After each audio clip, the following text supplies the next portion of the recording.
خود آگہی اور خود شناسی کا یہ سفر اپنی ذات کے اندر اتر کر طے کیا جاتا ہے۔ اپنی ذات کی یہ پہچان جب ہمیں حاصل ہونے لگتی ہے تو ہم گھبرا اٹھتے ہیں، پھر ہمارے پاس ندامت کے ٹپ ٹپ کرتے آنسوؤں کے سوا اور کچھ بچتا نہیں ہے۔ ایک طرف ہماری منزل ہے، نہایت خوبصورت، نہایت حسین،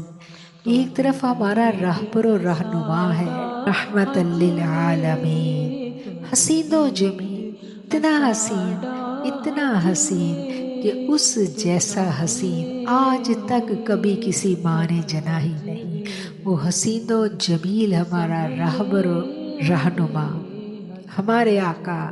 ہمارے کریم آقا، ہمارے مہربان آقا، ہمارے رؤوف الرحیم آقا، ہمارے رہبر تو وہ ہیں، اور ہم کہاں کھڑے ہیں۔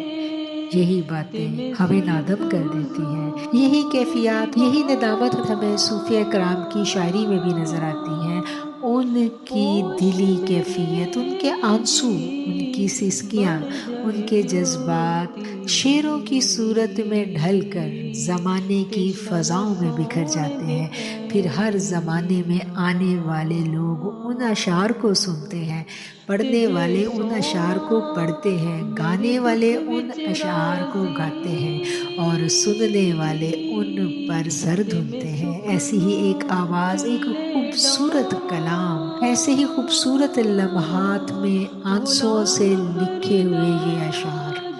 آج ہم تک پہنچتے ہیں۔ بابا فرید پر یہ کیفیت جب آئی، اس منزل پر جب بابا فرید پہنچے تو وہ بے اختیار کہہ اٹھے،